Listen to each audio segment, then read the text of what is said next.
அகிலம் நியூஸ் நேயர்களுக்கு வணக்கம். இன்றைய நாளுக்கான இரவு நேர பிரதான செய்திகள். விரிவான செய்திகளுக்குள் செல்லும் முன்னதாக முதலில் இன்றைய தலைப்புச் செய்திகள்.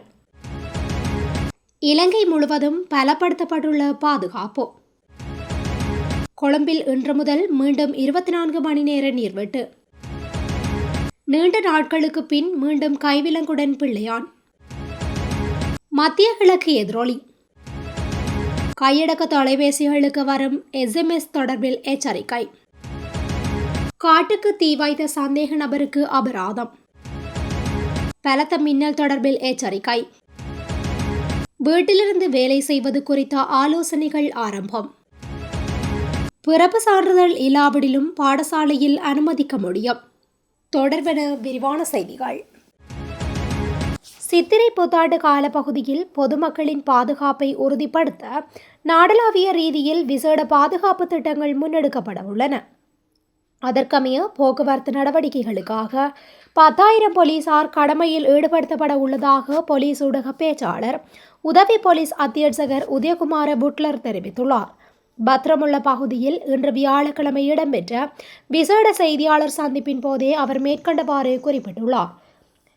புத்தாண்டு கால பகுதியில் மக்கள் அமைதியாகவும் கௌரவமாகவும் பண்டிகையை கொண்டாட தேவையான சூழலை உருவாக்குவதே இலங்கை போலீசாரின் பிரதான நோக்கமாகும். இதற்காக நாடு பூராகவும் உள்ள 608 போலீஸ் நிலையங்கள் மற்றும் 48 போலீஸ் பிரிவுகளையும் உள்ளடக்கிய வகையில் புலனாய்வு பிரிவினர், சீருடை மற்றும் சிவில் உடை தரித்த உத்தியோகத்தர்கள் பாதுகாப்பு பணியில் ஈடுபடுத்தப்பட உள்ளனர். அத்தோடு போக்குவரத்து கடமைகளுக்காக 10,000 போலீஸ் உத்தியோகத்தர்கள் பணியில் அமர்த்தப்பட உள்ளனர். மதுபோதையிலும் அதிவேகத்துடனும் வாகனம் செலுத்துதல் உள்ளிட்ட காரணங்களினால் அதிக எண்ணிக்கையிலான விபத்துக்கள் சம்பவிக்கின்றன. ஆகையால் வாகன சாரதி தமது பொறுப்பை உணர்த்தும் தனது அன்பார்ந்தவர்களை ஆபத்தில் தள்ளாது அவதானத்துடன் வாகனம் செலுத்துவது அவசியம் என்றும் அறிவுறுத்தியுள்ளார். நிலவும் வறட்சியான காலநிலை காரணமாக இன்று முதல் எதிர்வரும் 10ஆம் திகதி வரை பல பகுதிகளில் நீர் விநியோகத்தை சுழற்சி முறையில் இடைநிறுத்த திட்டமிடப்பட்டுள்ளதாக தேசிய நீர்வளங்கள் மற்றும் வடிகால் அமைப்பு சபை தெரிவித்துள்ளது. இதற்கமைய பத்ரமுல்லை, பாமன்கடை, வெள்ளவத்த மற்றும் நாவல ஆகிய பகுதிகளில் ஒரு நாள் விட்டு ஒரு நாள் இரவு 10 மணி முதல் அடுத்த நாள் அதிகாலை 1 மணி வரை 3 மணித்தியாலங்களுக்கு நீர் விநியோகம் இடைநிறுத்தப்பட உள்ளது.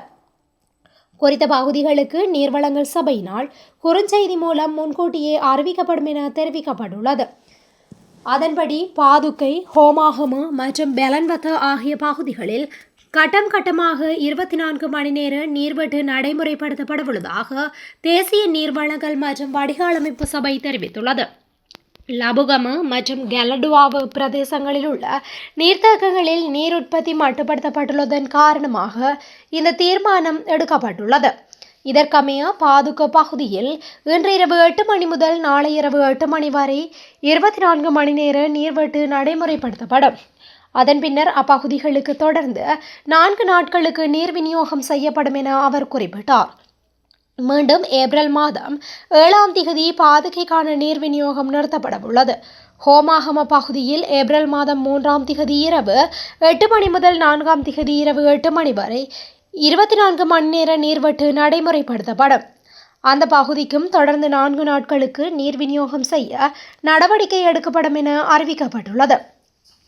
பெலன்வத்த பகுதியில் ஏப்ரல் 4ஆம் திகதி இரவு 8 மணி முதல் 5ஆம் திகதி இரவு 8 மணி வரை 24 மணி நேர நீர்வெட்டு நடைமுறைப்படுத்தப்பட உள்ளது.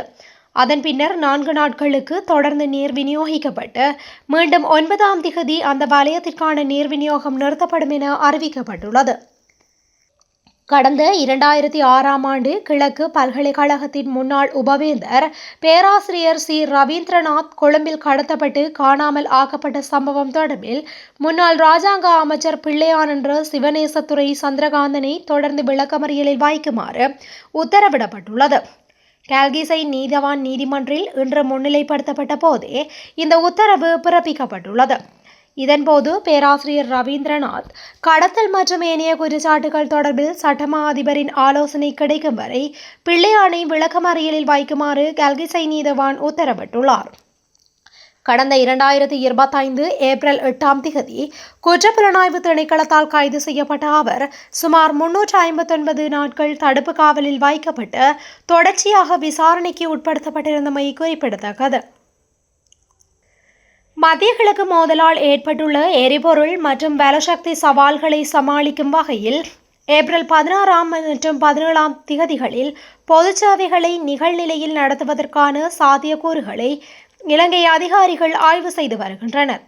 பொது சேவைகளின் தொடர்ச்சியை உறுதி செய்ய அமைக்கப்பட்ட அமைச்சரவை குழுவின் 3வது கூட்டம் பிரதமர் ஹரணி அமரசூரிய தலைமையில் இணையவழியில் நடைபெற்றதாக ஜனாதிபதி ஊடகப் பிரிவு தெரிவித்துள்ளது. அதிகாரிகள் கூறுகையில் சுகாதாரம் மற்றும் வெகுஜன ஊடக அமைச்சு மார்ச் 31ஆம் திகதியிலிருந்து டீசல் பயன்பாட்டை 42% வரை குறைத்துள்ளது. இது அரசு நிறுவனங்களில் எரிபொருள் பயன்பாட்டை குறைக்கும் முயற்சியின் ஒரு பகுதியாகும். மேலும் பாடசாலை மட்டத்தில் வலுசக்தி மேலாண்மை குறித்த விழிப்புணர்வு நிகழ்ச்சிகள் ஏப்ரல் 7 மற்றும் 9ஆம் திகதிகளில் நடத்தப்பட உள்ளன. பல்கலைக்கழகங்களும் இயன்றவரை நிகழ்நிலையில் செயல்பட்டு வருகின்றன.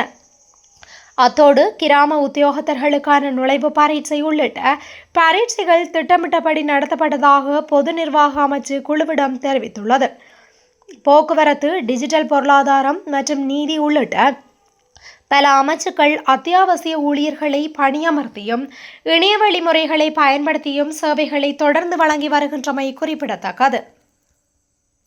நாட்டில் அண்மை காலமாக குறுஞ்செய்திகளூடாக முன்னெடுக்கப்படும் நிதி மோசடிகள் மற்றும் சைபர் தாக்குதல்கள் கணிசமாக அதிகரித்துள்ளதாக தெரிவிக்கப்படுகின்றது.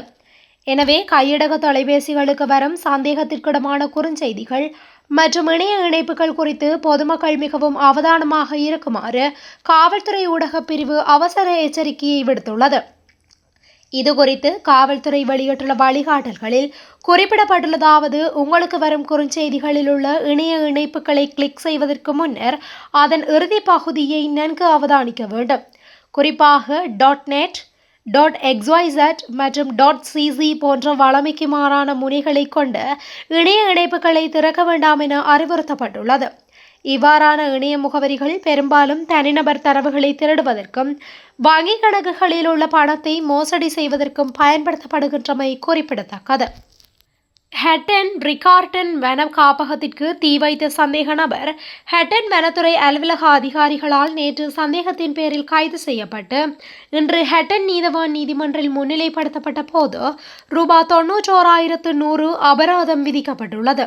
சந்தேக நபர் நீதிமன்றத்தில் தனது குற்றத்தை ஒப்புக்கொண்ட காரணத்தால் ரூபாய் 91,100 அபராதத்தையும் தீயினால் ஏற்பட்ட சேதங்களுக்கான தொகையும் செலுத்த வேண்டும் என்று நீதவான் உத்தரவிட்டுள்ளார். குற்றம் சாட்டப்பட்டவர் நல்லதண்ணி ஸ்ரீபாத வீதியில் உள்ள ரிகார்டன் வன காப்பகத்திற்கு தீ வைத்தமையால் வனப்பகுதியில் சுமார் 5 ஏக்கர் பகுதி தீயில் அழிந்துள்ளது. ஹட்டன் வனத்துறை அலுவலக அதிகாரிகள், மஸ்கெலியா போலீஸ் சிறப்பு அதிரடிப்படை அதிகாரிகள் மற்றும் நல்லதண்ணி போலீஸ் அதிகாரிகள் இணைந்து குறித்த தீயை கட்டுக்குள் கொண்டு வந்தமை குறிப்பிடத்தக்கது. தொடர்ந்து மலையகத்தில் நிலவும் வெப்பமான காலநிலையால் கடந்த சில நாட்களாக காட்டுத்தீ சம்பவங்கள் அதிகரித்துள்ளன. மனித செயற்பாடுகள் காரணமாகவே பல பகுதியில் தீப்பிடித்து எரிந்து வருகின்றது. காடுகளுக்கு தீ வைத்து நாசகார செயற்பாடுகளில் ஈடுபடுபவர்களை கைது செய்வதற்காக போலீசாருடன் இணைந்து விசேட நடவடிக்கைகளை முன்னெடுத்துள்ளதாக ஹட்டன் வன பாதுகாப்பு அலுவலகத்தின் வன அதிகாரி விஜே ருஷான் தெரிவித்துள்ளமை குறிப்பிடத்தக்கது. மேல் சப்ரகமுவ, மத்திய ஊவா மாகாணங்களிலும் காலி, மாத்தறை மற்றும் அனுராதபுரம் மாவட்டங்களிலும் இன்று பிற்பகல் 2 மணிக்கு பின்னர் பலத்த மின்னலுடன் இடியுடன் கூடிய மழை பெய்வதற்கான வாய்ப்புகள் உள்ளதாக வளிமண்டலவியல் திணைக்களத்தால் தெரிவிக்கப்பட்டது. இன்று பிற்பகல் 2 மணிக்கு பின்னர் வெளியிடப்பட்ட அறிவிப்பில் வளிமண்டலவியல் திணைக்களம் இவ்வாறு தெரிவித்திருந்தது. இலங்கையில் உருவாகியுள்ள எரிபொருள் மற்றும் எரிசக்தி மேலாண்மை சவால்களை முன்னிட்டு அரசாங்க நிறுவனங்களில் வீட்டிலிருந்து வேலை செய்யும் முறையை செயல்படுத்தும் சாத்தியங்களை ஆய்வு செய்ய அமைச்சரவை குழு தீர்மானித்துள்ளது. இந்த கூட்டம் பிரதமர் ஹரணி அமரசூரிய தலைமையில் இணையவழியில் நடைபெற்றதாக தெரிவிக்கப்பட்டுள்ளது. ஏப்ரல் 16 மற்றும் 17 ஆகிய திகதிகளில் அரசாங்க அலுவலகங்களில் இணையவழி பணியாற்றும் திறனை பரிசோதிக்கும் முயற்சிகள் மேற்கொள்ளப்பட உள்ளன. மத்திய கிழக்கில் நிலவும் போர் சூழ்நிலையால் ஏற்பட்டுள்ள எரிபொருள் பற்றாக்குறையை கருத்திற்கொண்டு அரசு சேவையை இடையூறு இல்லாமல் தொடர்வதே இதன் நோக்கமாகும் என தெரிவிக்கப்படுகின்றது.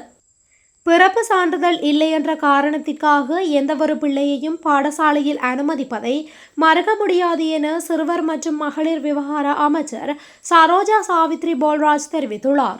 மாத்தறை பிரதேச செயலகத்தில் இன்று இடம்பெற்ற கலந்துரையாடலின் போதே அவர் இதனை குறிப்பிட்டுள்ளார். அவர் மேலும் தெரிவிக்கையில், பிள்ளைகளுக்கு பிறப்பு சான்றிதழ் இல்லாதது அவர்களின் பெற்றோரின் தவறு என்பதால் அதிகாரிகள் அந்த விடயத்தில் ஒதுங்கி இருக்க முடியாது. பதிவு திணைக்களத்தின் மூலம் பிறப்பு சான்றிதழ்களை வழங்கும் நடைமுறை முடியும் வரை அத்தகைய அனைத்து பிள்ளைகளும் பாடசாலைகளில் சேர்க்கப்பட வேண்டும்.